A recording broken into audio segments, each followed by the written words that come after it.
Bismillahirrahmanirrahim. Assalamualaikum warahmatullahi wabarakatuh. Alhamdulillah. Alhamdulillahi rabbil alamin. Allahumma atina anfusana taqwaha wa zakkiha. Anta khairu man zakkaha, anta waliyuha wa maulaha. اللهم اجعلنا من الذين يستمعون القول فيتبعون أحسنه. آمين اللهم آمين. أما بعد. إخوة الإيمان، إخوة في الدين، أعزكم الله وأحبكم في الله. الحمد لله، الحمد لله، الحمد لله، ثم الحمد لله. الحمد لله على كل حال وفي كل حال. Alhamdulillahilladzi bini'matihi tatimmus salihat. Alhamdulillahilladzi hadana lihaza wa ma kunna linahtadiya laula an hadanallah. Ikhwatul iman, ikhwatu fiddin, a'azakumullah wa uhibbukum fillah. Kesyukuran kita kepada Allah Subhanahu wa taala dengan ucapan alhamdulillah. Ucapan alhamdulillah ini dikatakan sebagai ucapan pengikat nikmat. Kalau kita tak mau satu benda itu hilang dari kita, lari daripada kita, kita kena ikat. Maka bagaimanakah kita mengikat nikmat Tuhan pada kita agar bertambah? Iaitu dengan alhamdulillah, dengan bertahmid pada Allah, bersyukur pada Allah daripada hati, lisan dengan perbuatan, maka la azidannakum. Tuhan pasti akan tambah. Nikmat itu tak akan lari daripada kita. Alhamdulillah.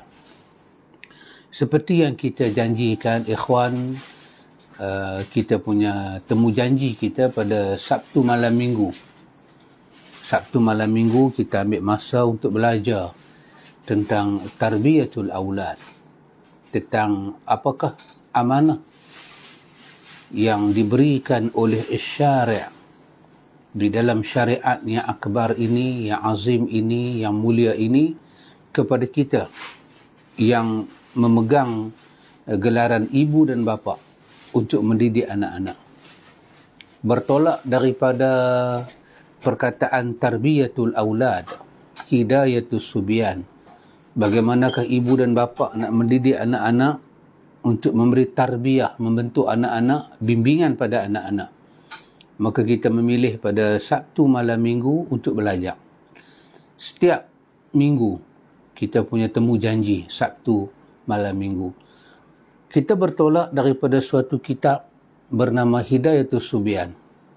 Kita mengambil asas-asas pendidikan. Kita sampailah pada waktu ini bertepatan 1 hari bulan 1. 1 Januari, 1 Januari pada tahun 2022. Dulu kita menantikan 2020. 2020. Rupanya kita dah langkah 2 tahun lebih dah. Apa yang kita rancang, kemajuan yang kita rancang dahulu sebelum masuk 2020, iaitu sekitar tahun 1995, 1998, kita banyak menyebut tentang masa depan kita pada tahun 2020. Telah 2 tahun kita lalu, nampaknya yang kita jajakan itu belum lagi tercapai. Mungkin ada hikmah dia, mungkin ada muhasabah yang patut pemimpin lihat, rakyat lihat, para ulama lihat. Alhamdulillah, kita sampai pada 1 hari bulan 1 2022. Ini adalah malam pertama, hari pertama daripada tahun 2022, dan kita memulakan lembaran yang baru ini dengan membaca kitab tentang mas'uliyah kita, tentang apakah suatu responsibility yang Allah letak kepada kita yang dipanggil parents, ibu dan bapa. Kita menunjangi keluarga kita untuk kita didik anak-anak. Alhamdulillah, sahabat-sahabat yang dirahmati Allah, sedar tak sedar kita dah masuk pada muka surat ke-8 daripada buku kita. Buku kita seperti ini asal dia, Hidayatus Subyan kita baca. Kita mengambil tajuk-tajuk utama. Kita jadikan buku ini sebagai teks kita. Pada waktu ini kita sampai pada muka surat ke-8, ditulis Kitabus Salah. Kitabus Salah daripada kitab Hidayatus Subyan. Saya rasa kita dah melihat perkataan apakah makna salah daripada sudut bahasa dan sudut istilah. Sudut istilah dan sudut bahasa apa makna.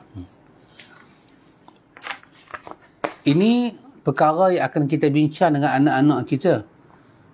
Wahai ibu dan bapa, ibu dan ayah, bila kita sebut salat, kita nak kena fahamkan anak kita salat dari segi bahasa, kerana dia perkataan Arab. Dan Arab ni kaya dengan bahasa, maka sampai bila-bila pun, bila kita sebut sesuatu kalimah dalam bahasa Arab, dia akan dilihat daripada dua sudut. Satu, lughatan, yang kedua baru istilahan. Ataupun dia kata pada sudut syarak, pada sudut syar'an. Di situlah akan datang satu ta'rif yang dikatakan ta'rif yang jami' dan mani'. Ta'rif yang menghimpunkan maksud dan mengeluarkan apa yang tidak patut. Maka ta'rif itu akan jadi ta'rif yang agak kamil, yang sempurna, yang syumul. Dari segi bahasa, salat bermakna doa. Doa bermakna permohonan kita, rayuan kita. Doa juga bermakna an-nida, seruan kita, rayuan kita pada Allah, yang mengandungi makna khair wa rahmah. Yang kita pinta itu adalah kebaikan dan kasih sayang. Dan salah bermakna ad-du'a. Dan Nabi sendiri menyebut kepada kita ad-du'a huwal ibadah. Doa adalah ibadah. Jadi konsep kepada makna doa adalah ibadah. Jadi penerapan makna doa, ibadah itu dimasuk dalam makna salah. Artinya, secara konsepnya, salat itu bernilai ibadah. Apakah aslul fil ibadah? Apakah dasar utama dalam ibadah?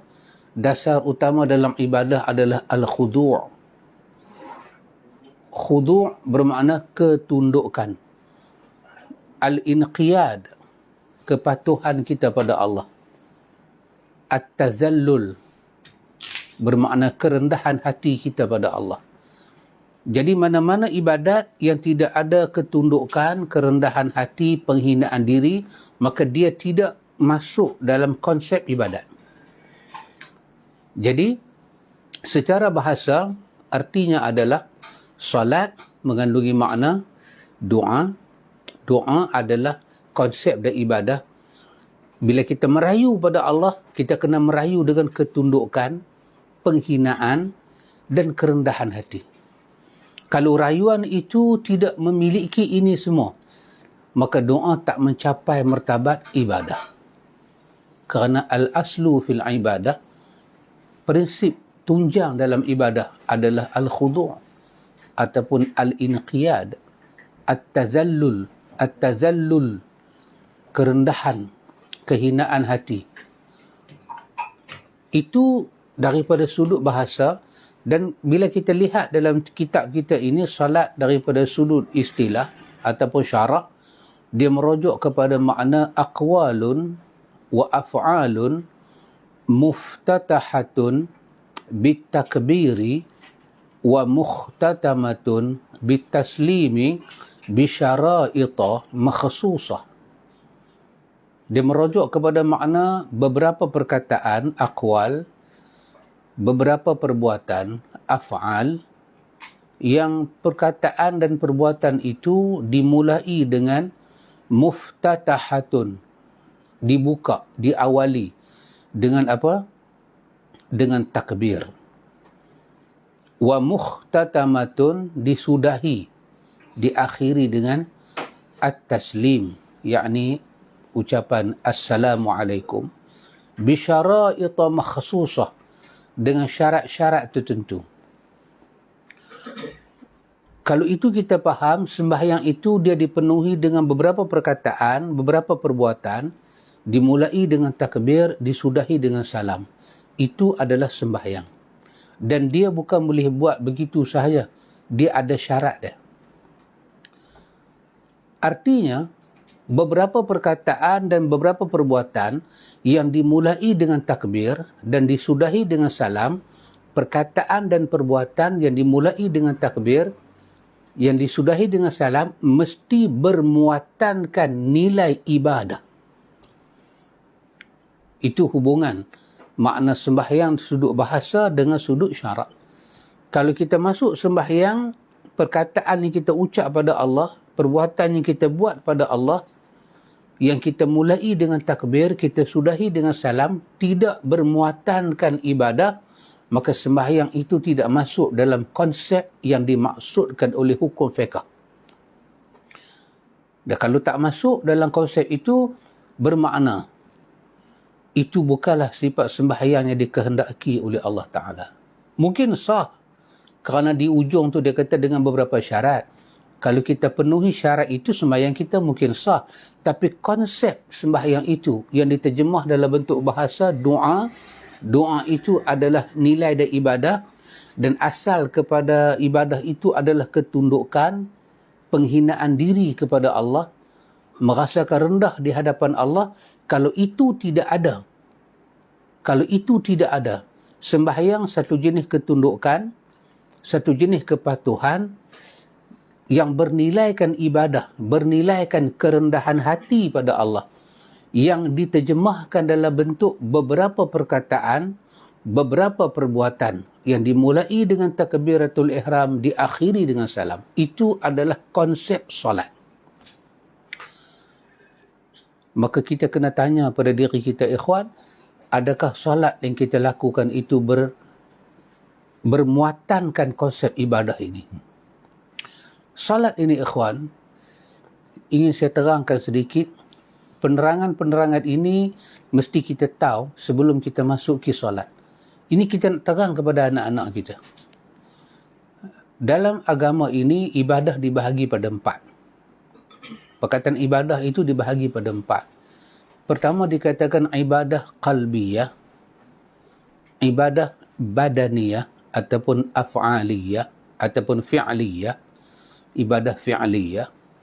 Yang ketiga dikatakan sebagai ibadah lisaniyah, dan yang keempat ibadah maliyah. Keempat-empat ibadah ini, ibadah qalbiyah, ibadah yang berkaitan dengan hati. Niat, ikhlas, kita adakan dalam diri kita rasa-rasa muraqabah, munakasyah, musyahadah, itu qalbiyah. Yang kedua, ibadah berkaitan dengan badaniyah ataupun fi'liyah, jenis badan, jenis kita kata perbuatan, gerak, semayang, haji, kita cari orang bagi zakat. Ini berkaitan dengan badan, jihad, badan, pakai kenderaan badan banyak. Lepas itu haji dipanggil manasik. Manasik bermakna kerja haji. Dia lebih pada kerja. Yang ketiga, dia lebih kepada ibadah dalam bentuk lisaniyah. Perkataan. Zikrullah, tilawatul Quran, baca doa, istighfar, al-amru bil ma'ruf wa nahyu 'anil munkar. Ini nama dia lisan, melibatkan lisan. Kita azan, kita iqamah. Haji, kita labbaik Allahumma labbaik, labbaik la syarika laka labbaik, innal hamda wan ni'mata laka wal mulk la syarika lak. Kataan. Dan yang keempat, ibadah. Dia masuk dalam maliyah. Ibadat berkaitan dengan harta. Zakat kita, infak kita, sedekah kita, jariah kita. Keempat-empat ini para ulama kita masuk sebagai ibadah. Keempat-empat ini dipanggil ibadah. Salat, kerana keempat-empat ini ibadah, nama dia pun ibadah, maka keempat-empat ibadat ini mesti dilakukan dengan apa? dengan ketundukan hati, kerendahan hati, kehinaan hati, dan dilakukan dengan ketundukan dan kepatuhan kita pada Allah. Bermakna ibadah itu tidak melulu, ibadah itu di atas perintah Allah. Jangan ghulu dan jangan tafrid. Jangan melampau dan jangan diabaikan. Dia mesti di dalam acuan dia, dalam kotak dia. Dilaksanakan dalam acuan, ukuran dan takaran dia, dan dilakukan dengan apa? Dengan tazallul. Dengan merasakan rendah hati kita pada Allah, tunduk hati kita pada Allah, dan merasakan kehinaan diri. Salat. Dalam ibadat salat ikhwan, daripada 4 saya sebut tadi, ada 3 berhubung dengan salat. Apa dia? Dalam salat ada ibadah berkaitan dengan qalbiyah, fi'liyah ataupun badaniyah dan lisaniyah. Daripada 4 pembahagian ibadat, 3 ada dalam salat. Apa dia? Hati. Sembahyang pun dipecah kepada beberapa rukun. Rukun qalbi, rukun fi'li, dan lagi satu rukun qawli. Qalbi berkaitan dengan hati. Niat, tertib, menjaga nawaitu lillahi ta'ala. Ini adalah qalbi. Dalam salat ada ibadah qalbiyah. Dan dalam salat ada ibadah lisaniyah. Ataupun kita baca dengan qawliyah. Ibadah qawliyah, ibadah lisaniyah. Takbir, bacaan-bacaan takbiratul ihram, takbir iftitah, takbiratul intiqalat, tasbih, tahmid, suratul fatihah, dan surah-surahnya menjadi hay'ah kepada salat, ta'awudz, basmalah, perkataan amin, dan doa yang diajak pada kita dalam sujud, setiap kali kita sujud ataupun di akhir daripada tahiyat akhir, semua itu dipanggil qauliyah. Dia termasuk ibadah qauliyah. Dan dalam solat ada ibadah fi'liyah, badaniyah, penyertaan badan, turut melakukan ibadah. Kita angkat tangan, Allahu Akbar. Walaupun kadang-kadang ada tempat sunat, Allahu Akbar. Rukuk, Allahu Akbar. Angkat tangan balik, Sami Allahu liman hamidah, i'tidal. Sujud balik, antara 2 sujud. Kesemuanya melibatkan pergerakan badan, fi'liyah. Kesemua ini daripada hati, lisan dan perbuatan kita dalam salat, kesemuanya kena dituju kepada satu arah. Arah apa? Arah ketundukan, kerendahan hati, dan merasakan hina pada Allah Ta'ala. Barulah ketiga-tiga ini dapat digabungkan, diikat dalam satu uncang yang nama dia ibadah. Maka bila kita masuk saja dalam salat, cuba kita ambil satu contoh. Kalau dalam buku kita ini, kita boleh cuba tengok pada muka surat yang ke-15. Sajalah kita ambil contoh itu. Ini hanya sebagai satu example, contoh. Penulis kita pada muka surat yang ke-15, dia menyatakan pada kita ini suatu bab pada menyatakan segala rukun sembahyang. Bermula rukun sembahyang itu 13 perkara. Ini pada yang kita fahamlah, peka asas. Tapi nanti kita baca dalam kitab lain, seperti Usya'ul Afrah, dia abang, rukun sembahyang ada yang kata 17. Rukun dia ada yang kata 21, macam mazhab Abu Hanifah. Tapi yang ni, yang 13 ni, yang selalu kita baca lah. Kita meraihkan penulis ni, saya ambil yang ni. Lepas tu dia kata, bermula rukun sembahyang itu 13 perkara. Apa dia makna rukun, ikhwan?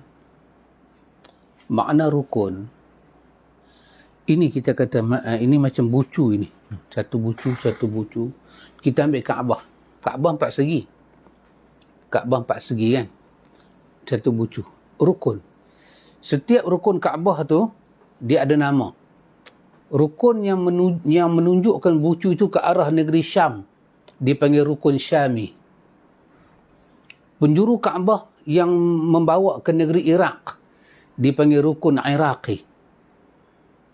Penjuru Kaabah yang menghadap ke negeri Yaman dipanggil rukun Yamani.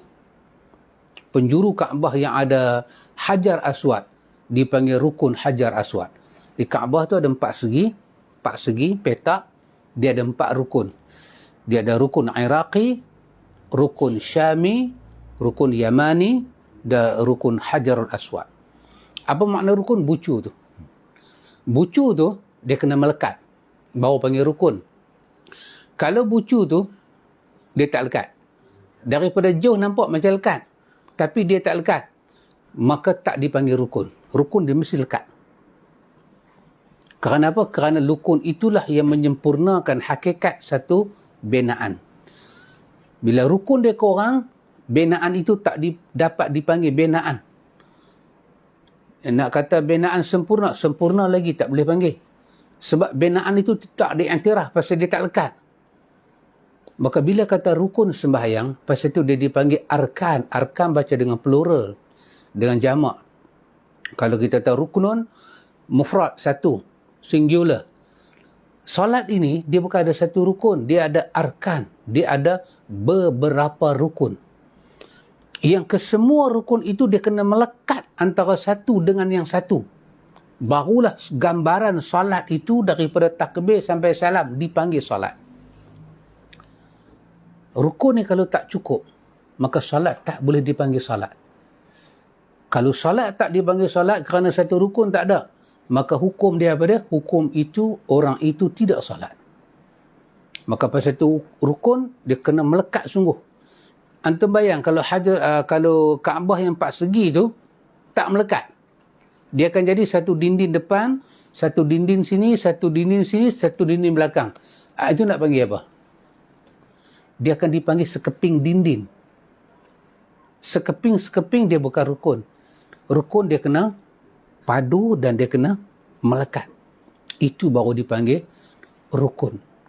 So, kalau kita mengambil pandangan yang kata rukun sembahyang tu ada 13, ke-13 rukun itu kita kena lalui, bentukkan dia menjadi satu sembahyang, dan dia mesti bernilaikan ibadah kepada Allah. Satu rukun pun tak boleh miss daripada nilai ibadah. Tengok. Pertamanya, kata penulis, rukun sembahyang yang pertama, dia kata niat dengan hati. Keduanya, takbiratul ihram. Ketiganya, berdiri betul. Keempatnya, membaca Fatihah. Kelimanya, rukuk. Keenamnya, i'tidal. Ketujuhnya, sujud. Kedelapannya, duduk antara dua sujud. Kesembilannya, membaca tahiyat akhir. Kesepuluhnya, selawat akan Nabi pada tahiyat akhir. Kesebelasnya, duduk bagi keduanya, yakni duduk bagi tahiyat dan membaca selawat. Masa baca selawat kena duduk, masa baca tahiyat pun kena duduk. Kedua-belahnya memberi salam, ketiga-belahnya tertib pada kebanyakan rukun yang tersebut itu. Baik. Itu semua kita hafal lah. Tambah kalau nak pergi kahwin, nak angkat nikah lagi kena hafal. Tak percaya cuba tanya. Pengantin-pengantin baru ni cuba tanya. Ditanya tak soalan ni, rukun iman, rukun sembahyang. Baik. Dari niat, lepas tu qiyam, niat takbiratul ihram, qiyam sampai bagi salam. Kesemua ini ikhwan, kita masuk dalam solat mesti bermuatankan ibadah. Tak boleh sombong. Tak boleh kita masuk dengan sombong. Kalau orang sebelah kita ni cakap, sebelah utara kata tak boleh masuk sembahyang dengan ranggi, dengan siru, tahu tak? Dengan timing. Tak boleh, kawan. Kenapa? Kerana solat adalah ibadah. Baik. Bila kita masuk solat dengan niat, dia duduk pada bahagian ibadah mana? Ibadah qalbiyah. Niat. Kita kena meniatkan ibadah kita itu, ketundukan kita pada Allah kerana Allah, mengharapkan wajah Allah untuk Allah. Kita kena menjauhi semampu mungkin daripada riya, daripada sum'ah, daripada ujub, daripada takabur. Maka bila kita niat tu, kita kena niat dalam hati kita apa dia? Taqarrub. Taqarrub ilallah. Mendekatkan diri kita kepada Allah. Maka kita kena ada niat membawa kita kepada ibadah, dan dia duduk di awal salat. Kita kena bawa sembahyang kita ini pada nilai ibadat, dan tempat kita nak bawa itu ialah pada awal salat, pada niat salat. Kita mesti ada niat supaya salat kita itu sampai kepada martabat ibadah. Dia sama dengan 56 surah Az-Zariyat. Wa ma khalaqatul jinna wal insa illa liya'budun. Allah kata, tidaklah aku perintahkan, tidaklah aku jadikan jin dan manusia melainkan untuk mereka beribadah pada aku. Maka apa sahaja tingkah laku kita dalam solat daripada niat. Lepas daripada niat, kita akan turun kepada takbiratul ihram. Takbiratul ihram itu dia masuk ibadah mana? Ibadah lisaniyah ataupun qauliyah, jenis perkataan. Yang ni yang wajib ni. Allahu Akbar. Apa makna takbiratul ihram? Takbiratul ihram bermakna takbir yang mengharamkan. Apa dia haram? Dia haram semua benda halal. Tadi halal bercakap, halal makan, halal minum, halal bergerak, halal itu, halal ini. Bila kita takbir sahaja, benda tu semua jadi haram. Benda haram memang haram lah. Ni benda halal jadi haram. Dia haram tempoh mana? Tempoh kita nak melaksanakan beberapa perkataan, berapa perbuatan, sampailah kita bagi salam. Barulah benda halal itu jadi halal balik pada kita, terangkat. Yang masa kita takbir ni, Allahu Akbar, mesti bernilaikan ibadah. Kita tak boleh takbir dengan sombong. Kerana kita ibadah pada Allah. Allah tak mau takbir orang sombong. Dari segi sah semayang tak sah, sah. Kita takbir dengan kita tak tahu makna dia pun sah. Mulut kata Allahu Akbar, hati kita ada di ofis, sah. Mulut kata Allahu Akbar, hati kita ada di pejabat, sah. Tapi itu bukan yang Tuhan nak. Kalau itu bukan Tuhan nak, kita tak akan sampai kepada nihayah dia. Penyudah sembahyang itu, apa yang Tuhan mahu daripada kita, tak sampai. Maka kena takbir sebagai seorang yang duduk tunduk depan Allah, sebagai seorang yang ingin melakukan ibadah kepada Allah, menghina diri pada Allah. Dan lafaz yang keluar daripada mulut kita, lafaz seorang yang rendah pada Allah. Allahu Akbar. Lepas tu kita qiyam. Ketiga adalah qiyam. Qiyam bermakna kita berdiri betul. Berdiri ini termasuk apa? Termasuk ibadah perbuatan. Ibadah badan. Kena berdiri sebagai seorang yang melakukan ibadah. Kita adalah abdullah. Kita adalah hamba Allah. Abdun. Kita adalah hamba Allah. Hamba yang sedang melakukan ibadah kepada Tuhan dia. Baru kita masuk kepada membaca Fatihah. Bagaimana seorang hamba baca Fatihah. Itu sebagai contoh. Sebagai contoh untuk kita muatkan makna sembahyang dengan perbuatan itu. Apa makna sembahyang sudut bahasa? Doa. Apakah nilai doa? Doa itu adalah rayuan, permohonan, seruan kita pada Allah, seruan kebaikan-kebaikan sahaja yang penuh dengan nilai kasih sayang, yang berkonsepkan ibadah. Apakah arti ibadah? Ketundukan kita, kerendahan hati kita, kehinaan diri kita pada Allah. Dan itu semua akan kita masukkan dalam solat dalam bentuk beberapa perkataan yang bernilaikan ibadah, kerendahan seorang hamba berungkap kepada Allah, melakukan perbuatan, dimulai dengan takbiratul ihram, disudahi dengan salam. Jadi ikhwan, bidayah sembahyang ni apa dia?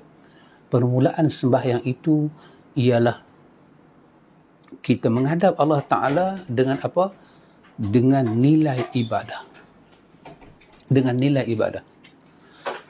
Yang ni ikhwan, yang macam ni macam mana kita nak buat? Yang ni lah. Kita sembahyang ni tak ada masalah. Saya fikir semua orang boleh sembahyang. Tapi sembahyang yang betul ni. Pasal tu kita kena ingat balik apa Nabi sebut pada kita. Sallu kama ra'aitumuni usalli. Hadis ni cukup dahsyat ikhwan. Sembahyang macam aku sembahyang. Bukan Nabi sepanjang 23 tahun ajak kita rokok saja, ikhwan. Ajak baca dalam rokok saja. Tapi Nabi telah ajak kepada kita erti sembahyang sebenar-benarnya. Nak capai pada martabat qad aflahal mu'minun alladhina hum fi salatihim khashi'un. Ya subhanallah, Nabi ajak. Nabi kata beruntunglah orang. Nabi membacakan ayat Allah. Beruntunglah orang-orang yang beriman. Siapa dia orang yang beruntung? Orang beriman. Siapa dia ciri-ciri orang beriman? Alladzina hum fi salatihim khashi'un. Mereka menguasai sembahyang mereka. Mereka tak hilang diri mereka dalam sembahyang. Mereka khusyuk. Mereka tumpu. Mereka fokus. Maka Allah kata untung. Jadi kerana itu, untuk dapat khusyuk ni, untuk dapat nihayah. Nihayah, Melayu panggil apa? Ustaz Samsul? Penyudah. Bidayah awal kan? Nihayah kan? Saya kena tanya Ustaz Samsul masalah bahasa. Takut saya tersilap. Di ujung sembahyang tu nak dapat ni, pujian daripada Allah. Mustahil orang Allah memuji orang yang masuk sembahyang dengan Allahu Akbar tapi hati sombong. Hati tak ada nilai ibadah. Maka yang ni ikhwan, kita kena bekerja agak keras untuk faham makna sembahyang. Saya ingin berkongsi dengan antum sekalian dalam pertemuan ini untuk kita membongkarkan apakah makna salat ini. Beberapa perkara yang para ulama kita kata kita kena ambil tahu sebelum sembahyang. Lebih kurang para ulama sebut 6 perkara. Mereka sebut 10, tapi saya ringkaskan jadi 6. Pada saya dalam 10 tu ada benda perkara yang berulang mereka sebut, saya jadikan dia 6. 6 perkara ini ikhwan, saya merasakan kita duk kena ingat. Kita duk kena ingat. Selalu kita kena ingat. Supaya bila sampai waktu sembahyang, benda tu menguasai kita. Kita masuk sembahyang dengan takbir. Sembahyang, ingat, sembahyang dimasuki dengan takbiratul ihram. Tak dimasuki dengan benda lain. Tapi antara satu sembahyang dengan satu sembahyang, dia ada tempoh senggang masa yang panjang. Tadi kita dah buat dah sembahyang isyak. Nanti subuh pula nak mai. Dia ada senggang masa yang panjang. Senggang masa yang panjang ni lah kita duk kena ingat. Latih diri kita ingat 6 perkara ni. Supaya bila masuk waktu sembahyang, kita mudah menghadapi Tuhan dengan konsep ibadat tadi. Apa dia perkara pertama, ikhwan? Perkara pertama kita kena tahu, para ulama kita katanya ialah bahawa kerana sembahyang ni dia masuk dalam ibadah. Dari segi bahasa, dia masuk dalam makna ibadah. Dari segi istilah pun, pelaksanaan dia adalah pelaksanaan ibadah. Apakah ta'rif ibadah? Para ulama kita kata, ini perkara pertama kita kena simpan dalam kepala kita. Bila sebut ibadah, dia merujuk kepada ismun jami' likulli ma yuhibbuhu Allah wa yardahu min al-aqwali wal af'ali az-zahiratu wal batinah. Ta'rif ini ada di dalam Majmu'ul Fatawa oleh Syekhul Islam. Apa dia? Bila sebut ibadah, sembahyang dari segi lughah bermakna ibadah, dari segi bahasa, dari segi istilah, beberapa perkataan, perbuatan dimulai dengan takbiratul ihram, disudahi dengan salam dengan syarat tertentu. Yang perkataan perbuatan itu kita nak persembahkan pada Allah berkonsepkan ibadah. Kerana konsep dia ibadah, maka sebelum kita sembahyang ni kita duk kena ingat dah apa dia. Bila sebut sahaja ibadah, ibadah itu dia merujuk kepada suatu nama. Bila kata ibadah, dia adalah suatu nama yang menghimpunkan kecintaan Allah dan keredaan Allah. Ibadah tak dipanggil ibadah kalau Allah tak cinta, Allah tak redha. Daripada perkataan dan perbuatan yang zahir dan yang batin. Artinya ikhwan, perkara pertama kita kena ingat, bila kita sembahyang, dia masuk dalam ibadah secara bahasa dan istilah.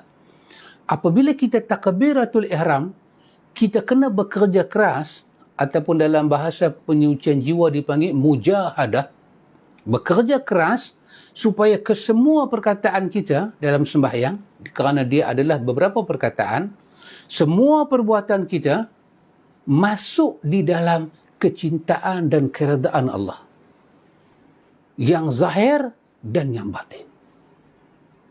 Itu kena ingat dulu. Bila sebut ibadah, benda tu kena ada dalam kepala kita. Sembahyang adalah beberapa perkataan dan perbuatan. Ibadah adalah apa sahaja yang Allah cintai dan Allah redha daripada perkataan dan perbuatan yang zahir dan yang batin. Maka bagaimana ibadah kita, semua bacaan kita dalam solat, semua perbuatan kita dalam solat mesti sampai kepada martabat yuhibbuhullah wa yardahu. Allah kena cinta, kasih dan Allah redha. Tak ada benda yang Allah kasih dan Allah redha yang Allah tak terima, ikhwan, mana ada. Dia yang peliknya, apabila satu benda itu patut dikasihi oleh Allah, tiba-tiba Allah tak kasih. Yang ni pelik. Salat daripada takbiratul ihram sampai bagi salam, tak ada tempat yang Allah tak kasih. Niat salat kerana Allah, siapa niat lagu tu Allah kasih. Takbiratul ihram, perkataan Allahu Akbar, perkataan tu Allah kasih, membesarkan dia. Lepas tu kita apa? Iftitah, Allah kasih, puji dia. Lepas tu ta'awuz, a'udzubillah, Allah kasih, kita mohon perlindungan pada dia. Basmalah, lagi dia kasih, sebut nama dia. Fatihah, lagi dia kasih. Bacaan amin, dia kasih. Surah-surah yang kita baca, dia kasih. Perbuatan kita rokok, dia kasih, kita tunduk pada dia. Tiba-tiba lengkap kita solat, semua tu benda Allah kasih, Allah cinta. Tiba-tiba Allah tak terima. Yang ni nama dia should be wrong somewhere. Artinya kita tidak bermujahadah. Artinya kita lalai apakah makna sembahyang. Kerana dia bernilaikan ibadah, maka perkara yang pertama ni para ulama kata, kita kena ingat baik-baik. Apa saja perbuatan kita daripada niat, kerana dalam salat tadi menghimpunkan 3 jenis ibadah kan? Ibadah hati, perbuatan dan bacaan. Kesemua itu kena capai kepada martabat yuhibbuhullah wa yardahu. Maka bila kita solat kita dibahagi pada 2. Ada satu dalam solat dipanggil rukun, ada dipanggil sunat dalam solat. Saya kata dalam bahagian pertama ni lagi kita kena ingat, bila sebut sahaja rukun sembahyang fardu sekalipun, satu benda kita kena ingat, ra'sul mal wa huwa aslu tijarah wa bihi tahsulu an-najah. Sebut perkataan salat, sebut perkataan fardu, satu benda kita kena tahu, dia adalah modal utama. Ra'sul mal, dia adalah modal utama. Dia adalah perkara asas, perkara pokok. Kalau orang berniaga, ra'sul mal dipanggil modal. Modal pertama. Yang dengan modal ini, dia adalah aslul tijarah. Dia adalah aslul tijarah. Asas bagi suatu perniagaan. Dengan modal itulah tahsulun najah. Kita akan dapat keberuntungan dan kejayaan. Tanpa modal kita tak boleh berniaga. Maka kalau kita kata sembahyang tu sembahyang fardu, kena tahu. Sembahyang fardu itu adalah asas dia. Asas kita nak berniaga dengan Tuhan. Maka modal ni ikhwan, sekurang-kurangnya kalau modal tak boleh mencipta untung, modal tak boleh hilang. Maka kalau kita tak buat sembahyang sunat, itu hal kita tak untung. Tapi sembahyang fardu ni jangan bagi hilang. Kalau hilang sembahyang fardu, lesap sembahyang fardu tu pun dah tak ada pahala. Macam mana sembahyang sunat nak mendatangkan pahala? Kerana ulama kita kata, wan naflu huwa ribhu wa bihi al-fawzu bid darajati segala benda-benda sunat dalam sembahyang ni, dia adalah ar-ribhu, dia untung tambahan. Dia adalah lebihan. Di mana dia datang? Dia datang daripada modal asas. Kalau satu orang tu dia sembahyang, dia tinggalkan benda sunat, dia tak buat benda sunat, alah bunyi pun sunat, tinggallah iftitah. Bunyi pun sunat, a'udzubillah, tinggallah. Dia rokok, bacaan rokok sunat, dia tinggal. Bacaan i'tidal pun dia tinggal. Bila dia makin tinggalkan benda-benda sunat, dia meninggalkan ar-ribhu, keuntungan. Dia nak pegang kepada modal dia sahaja. Yang ni para ulama kata kita kena tahu dulu sebelum kita salat. Kenapa dalam salat itu ada rukun, ada benda sunat dan ada benda makruh. Benda makruh dalam salat bermakna makin banyak kita buat, kita makin menghampiri kerugian. Kita tak akan rasa keuntungan. Kalau benda sunat itu kita tinggal, dia automatik. Bila tinggal benda sunat, bermakna benda makruh ambil alih. Bila kita tinggalkan benda makruh, bermakna benda sunat akan ambil alih. Maka yang ni para ulama susun pada kita kena ingat daripada awal. Ingat apa ikhwan? Bahawa salat, dia kena segala perbuatan salat, termasuk perbuatan segala perkataan dalam salat, perkataannya wajib, rukun, perkataannya sunat dalam sembahyang cukup banyak. Tasbih, tahmid, ta'awuz, doa, banyak dalam salat yang Nabi ajak. Kesemuanya itu kita kena buat supaya kita sampai kepada kecintaan dan redha Allah Subhanahu wa taala. Yang ni yang pertama ikhwan. Perkara yang kedua yang kita kena tahu pada ikhwan. Perkara yang keduanya ialah bahawa ini semua saya kata kita kena tahu sebelum kita nak pergi sembahyang. Sekarang ni duk kena ingat. Daripada lah kita belajar, kita ingat elok-elok benda Nabi dihadam. Nanti bila masuk sembahyang subuh, kita boleh sembahyang dengan mengamalkan dah benda ni. Yang kedua pada ikhwan, yang kedua kita kena tahu bahawa anna Allah Ta'ala mutalli'un ala dhamirika wa musyrifun ala zahirika wa batinika wa muhitun bi jami'il lahazatika wa khataratika wa khutawatika wa sairi sakanatika wa harakatika. Ini perkara kedua. Bila kita masuk nak sembahyang, kenapa ni kita kena ambil tahu ikhwan? Kerana kita nak capai martabat ibadat dalam sembahyang tu. Kita kena tahu bahawa sesungguhnya Allah mutalli'un ala dhamirika. Dia sangat tahu tentang hati kita yang paling dalam. Nak habaq kata hati tu dalam, bahasa Arab dia kata dhamir. Qalbun, hati. Yang ada dalam hati tu dia panggil dhamir. Allah Ta'ala ini mutalli'un. Mutalli'un, kalau dalam bahasa dia merujuk kepada maksud dia apa? Pengetahuan yang cukup luas. Allah Ta'ala sangat luas pengetahuan dia tentang hati kita yang nak berdiri depan dia ni. Wa musyrifun ala zahirika wa batinika. Bukan sahaja Allah tahu hati kita yang paling dalam tu, bahkan Allah mengawasi hati kita tu, yang zahir dan yang batin. Bahkan wa muhitun bi jami'i lahazatika wa khataratika wa khutawatika wa sairi sakanatika wa harakatika. Allah Ta'ala itu muhit, meliputi pengetahuan dia tentang apa? Lahazatika. Lahazah bermakna masa. Lahzah, masa. Tapi dia masa macam mana? Masa yang pendek. Allah meliputi ilmu dia yang sangat dalam tentang masa kita yang sikit. Dan dia mengetahui tentang khataratika, lintasan-lintasan hati kita. Wa khutawatika, langkah-langkah kita.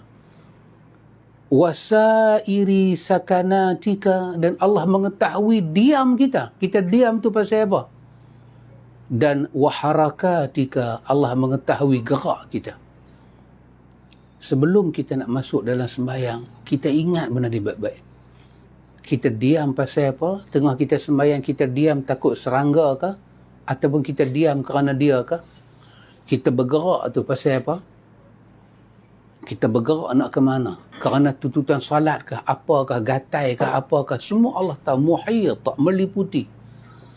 Meliputi. Dan Allah sangat-sangat tahu pasal dhamir kita. Dan dia mengawasi kita. Benda ni kena ingat 24 jam. Bila kita nak masuk di dalam zon salat. Kita hadam di luar salat. Nanti kita praktik benda ni dalam salat. Dia mudah. Yang ketiga. Fata'addaba ayyuhal musallin. Yang ketiga, kita kena tahu. Di atas dua perkara di atas itu, lahir yang ketiga. Maka hendaklah orang yang sembahyang itu beradab. Pertama, dia kena beradab pasal apa? Kerana solat itu ibadat. Dan tuntutan ibadat itu apa dia? Kerendahan hati, ketundukan, kehinaan diri. Dan yang kedua, dia kena beradab pasal apa? Pasal dua perkara yang kita sebutkan di atas tadi. Allah awasi dia. Macam mana dia kena beradab? Beradab zahiran wa batinan baina yadayillahil aziz. Dia kena tahu bahawa dia berdiri itu di hadapan Allah yang aziz, yang maha perkasa. Fata'adduba al-abdu az-zalil al-muznib ala hadratil al-malikil jabbaril qahar. Macam mana dia beradab? Seolah-olah beradabnya seorang hamba di depan sang maharaja yang jabbar, yang qahar, yang cukup bengih, yang cukup garang. Allah Ta'ala al-jabbar, al-qahar. Macam mana duduk depan sang maharaja? Dia seorang abdi, dia seorang hamba, yang hamba ini zalil, hamba yang hina, yang hamba itu muznib, berlemuh dengan dosa. Tiba-tiba hamba yang macam ni zalil, muznib, berdiri di depan Malikil Jabbar Al-Qahar. Maka dia tak akan berani panggung kepala dia. Maka itu dikatakan adab. Fajtahid alla yaraka maulaka haitsu nahaka wala yafqidaka haitsu amaraka. Bila kita berdiri depan Tuhan, kita kena bersungguh-sungguh. Jangan sampai Allah melihat kita pada tempat yang dia larang. Dan jangan pula ketika dia tengok kita, kita tak duduk pada tempat yang dia perintah. Masa dalam solat itu ada larangan dia, yang kita panggil dengan perkara membatalkan solat. Dan dalam solat itu ada suruhan dia. Suruhan dia, hati kita menghadap dia. Dan jangan sampai bila Allah tengok kita, dia dapati hati kita tak ada pada tempat yang dia perintah. Dan hati kita ada pada kawasan yang dilarang. Maka kita terus dihukum sebagai hamba yang sembahyang tapi tidak beradab. Itu yang ketiga. Itu yang keempat. Yang berikutnya, kita kena tahu apa ikhwan, bila kita nak solat, yang ni. Wa ahdir qalbaka ma anta fihi. Bila kita nak solat, kita berdiri nak solat, kita kena bawa hati kita dan sedap hati kita duduk tak mana. Tak mana hati kita duduk. Kena sedap ikhwan. Sekarang kita duduk tak mana, kita duduk atas jadah menghadap kiblat dengan wudu, menutup aurat, nak sembahyang. Maka bawa hati kita, bagi tahu pada diri kita, aku nak sembahyang. Pasal apa? Tak kalau kita akan duduk tempat yang kita tak sedar diri. Kita dah buka televisyen, anak-anak ada, cucu ada, semua ada, gambar dah nak start. Anak-anak kita, cucu-cucu duk main depan televisyen. Kita kata, diam, gambar nak start dah. Kerana kita tahu tak mana kita duduk. Orang datang rumah kita, nak bersembang dengan kita, anak kita kecil, cucu kita kecil, duk buat ramai, duk main. Kita halau dia main kat dalam. Kerana kita sedang position apa kita duduk. Tapi kenapa bila kita berdiri depan Tuhan, kita tak sedar? Kita tak sedar pakaian kita macam mana. Kita tak sedar masa kita, suasana kita. Kadang-kadang kita tak sedar tempat kita sembahyang. Maka yang keempat ini dia kata, wa ahdir qalbaka ma anta fi. Kena bawa hati kita hadir di mana kita ada. Kita ada depan Rabbul Alamin. Wa farrighhu minal waswasi. Kosongkan hati kita daripada waswas. Wanzur baina yadai man taquma wa man tunaji. Cuba renung sebentar sebelum kita sembahyang. Depan siapa kita berdiri dan depan siapa kita sedang munajat. Wastahi an tunajiya maulaka biqalbin ghafil wa sadri mashhun. Kena malu. Kena ada rasa malu. Bila kita menghadap Allah Ta'ala, hati kita lalai. Dada kita mashhun. Mashhun ni apa ikhwan? Dada kita ni sesak. Sarat. Penuh dengan benda lain. Sedangkan berdiri depan dia. Dalam dada ni mashhun. Sarat dengan benda lain. Tapi jasad berdiri depan dia. Kena malu dia kata. Kita seolah-olah buat macam Tuhan tak tahu kita. Mulut kita panggil Allah, Allah, tapi hati kita teringat ke orang lain. Maka sepatutnya wastahi, kita kena malu. Dan biwaswasi dunia. Jangan sampailah dunia ni mewaswaskan kita depan Tuhan. Tengah-tengah kita semayang, aku buat dah lagi benda tu, aku buat dah lagi benda ni. Yang kita ingat benda-benda dunia tu dalam solat. Dia kata kena malu. Wa khaba'ithis syahwat. Dan kita kena malu. Kita menghadap Allah Ta'ala ni dengan keburukan syahwat kita. Apa makna syahwat? Kehendak-kehendak hati kita yang buruk sangat-sangat. Fa innama yataqabbalullah min salatika. Tengok. Kau kena ingat elok-elok. Sesungguhnya Allah Ta'ala menerima sembahyang kau ini biqadri khusyu'ika. Kadar dia ikut kadar khusyuk engkau. Wa khudu'ika. Ikut kadar tunduk engkau.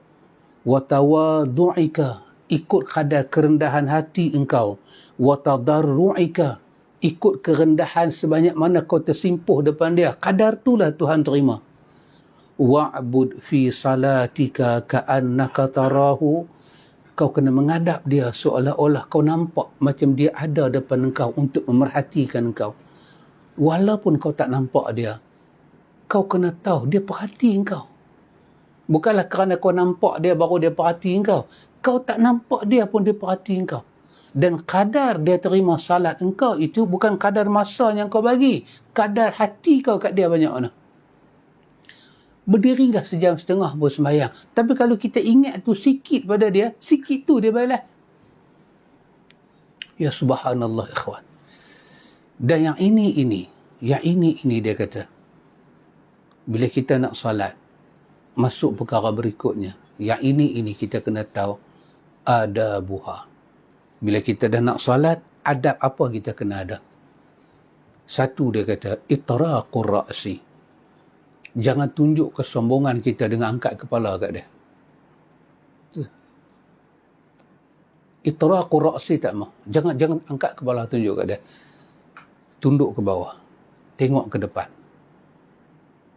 Jangan macam orang sombong kan. Bila orang cakap kita jegir, balas jegir. Jangan. Tunduk. Ghaddul basar. Ataupun ghaddul tarf. Pandangan kita tu. Jangan tunjuk mata kita lihat depan Tuhan. Pandangan kita. Jama'ul hammi. Fokus kita. Masa kita buat tu. Kita ada di tempat kita. Kita alhamdulillahi rabbil alamin. Ya, kita fokus dengan bacaan kita. Tumpukan perhatian kita. Dawamus somt. Sentiasalah kita bawa sifat sumt. Kita tak bercakap benda-benda lain. Walaupun ada banyak benda melintah depan kita, kita tak tegur. Kekalkan kita punya sumt. Diam-diam dalam bentuk perkataan. Sukunul jawarih. Sukun, tenang tubuh badan kita menghadap Allah Ta'ala. Tak adalah semua gatai kita nak garu. Tak. Sukunul jawarih. Tenang anggota kita. mubadaratul amr. Lepas takbir Allahu Akbar, lepas takbir tu apa perintah lepas takbir? Iftitah. Laksanakan perintah dengan segera. Lepas iftitah, apakah perintah dia, tuntutan dia? Fatihah, laksanakan Fatihah. Mubadaratul amr bermakna bersegera melaksanakan apa yang diperintah. Dah kamat dah. Apa yang diperintah pada kita? Semayang. Kadang-kadang dah kamat dah, ikhwan, dah kamat dah. Imam tak ada. Hang tunjuk aku tunjuk hang. Tidak ada mubadaratul amr, menyegerakan perintah, tak ada. Itu menunjukkan kita biadab. Apalagi ijtinabun nahi. Sepanjang kita solat ada larangan dia, jauhi larangan itu. Qillatul i'tirad 'ala al-qadri. Masa kita solat itu, ikhwan, kurangkanlah. Qillah, sepatutnya bukan qillah, tapi ulama kita guna qillah. Kurangkanlah berpaling kita daripada Tuhan. Sepatutnya tak boleh berpaling, tapi susah. Kita akan ingat banyak benda, tapi sedikitkanlah. Qillah, qalil, qillah. Sikitkan i'tirad. Nampak sangat kita ni macam berpaling. Kurangkanlah. Wadawamu zikr. Sentiasalah kita dengan Allah dalam sembahyang. Ingat, bila kita baca tasbih, kita cuba hayati makna dia. Mulazamatul fikr. Sentiasalah fikiran kita berjalan dengan setiap tindak tanduk kita dalam solat. Kalau katalah imam tu tersilap, mulazamatul fikr, kita berjalan sampai kita pun tak tahu imam ni silap ke tak. Tengok orang bangkit, pasal baru orang bangkit. Imam tinggal tahiyat ke, sampai kita tak langsung berfikir berapa rakaat dah. Ini tidak boleh walaupun kita makmum.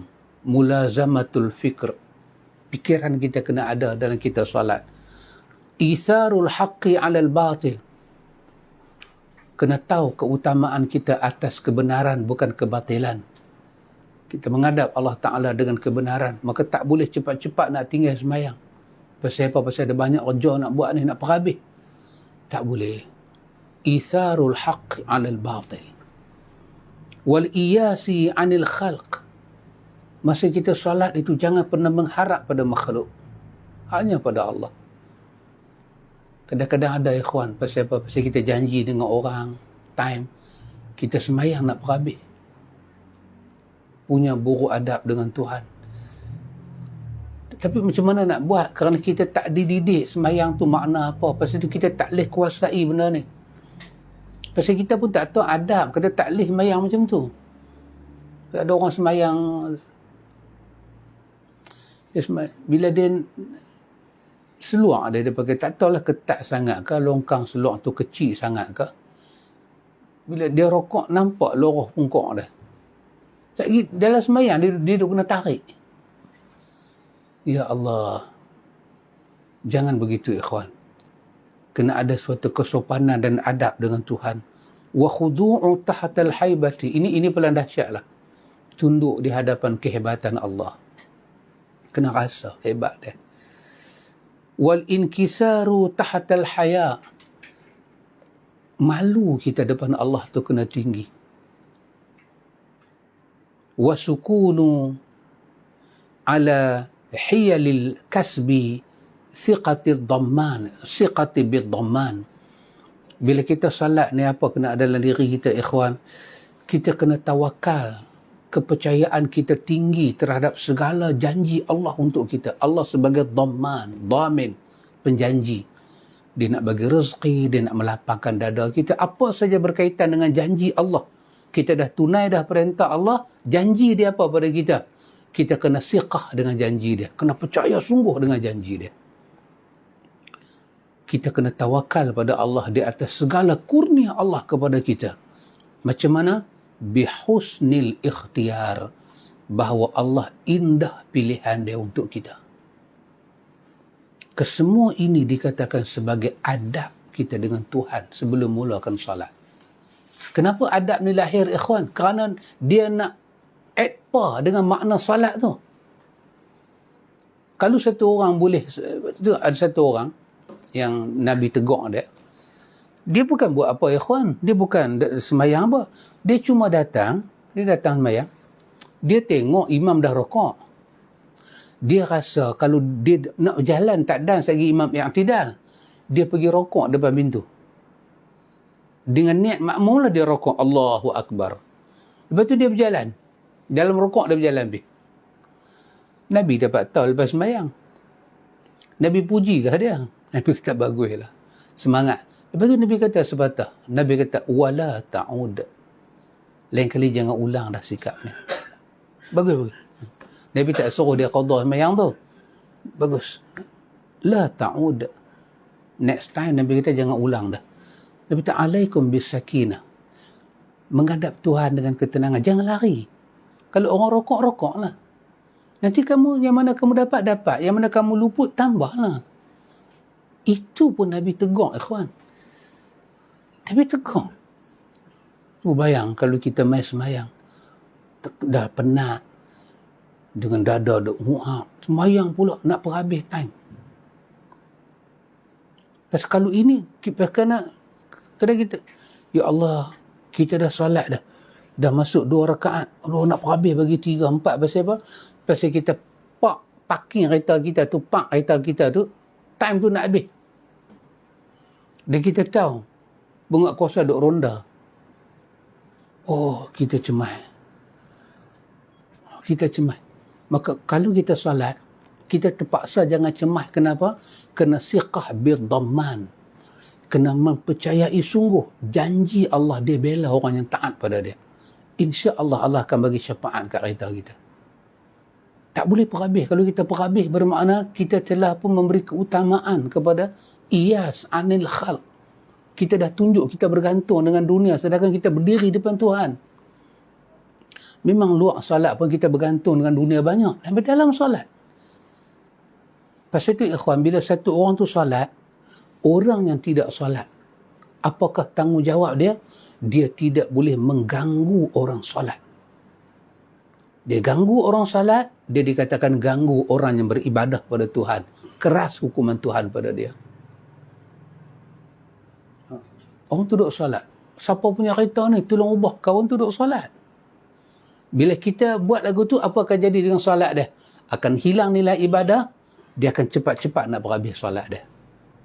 Sedangkan dia solat tu bukan lama sangat pun. Ikhwan, kerana solat itu bernilai ibadah, kesemua ini menjadi suatu tuntutan kepada kita. Kerana solat itu ada dia punya nihayah dia, dan setiap benda yang ada nihayah, dia pasti ada bidayah, penyudah. Penyudah kita apa dengan salat ikhwan? Kita bagi aja salam. Assalamualaikum warahmatullahi, Assalamualaikum warahmatullahi. Kita nak dapat kesempurnaan package bahawa kita telah beribadah pada Allah. Makna nihayah dia adalah kita meraih ibadah. Tapi kalau bidayah dia, permulaan dia, tak tahu apa itu ibadah, mustahil nihayah kita dapat. Mustahil sembahyang tu masuk di dalam ma yuhibbullah wa yardahu. Ikhwan, a'azakumullah, ini di antara kesopanan yang kita belajar tentang makna salat. Di bawah tajuk kita pada muka surat ke-8 ini, kita baru menjelaskan makna salat dalam bentuk bahasa dan dalam bentuk istilah. Dan kita cuba sampaikan untuk menyesuaikan makna ibadah itu, apakah dia punya peradaban dan pengetahuan kita kena tahu. InsyaAllah lepas ni ikhwan, ada banyak tajuk lagi kita akan tengok. Rukun sembahyang kita belum masuk lagi. Kita akan masuk satu persatu. Kita akan lalui ketiga belah itu, supaya kita dapat rasa nikmat tengah malam, khususnya kita sembahyang tengah malam, supaya dia ada nilai ibadah kepada Allah. Jangan sembahyang dengan sombong, jangan sembahyang dengan takabur, dengan ujub. Kita tunduk pada Allah. Pasal itu memang sembahyang itu diperlukan al-ikhlasu, keikhlasan kita pada Allah. InsyaAllah ikhwan, pada masa yang akan datang kita akan bersua lagi pada minggu hadapan. Setiap Sabtu malam Ahad kita ambil masa untuk belajar bab sembahyang ini, untuk bimbing diri kita dan anak pinak kita. InsyaAllah, wa ila liqa, hayakumullah, Barakallahu fikum. Subhanakallahumma wa bihamdika asyhadu an la ilaha illa anta astaghfiruka wa atubu ilaih.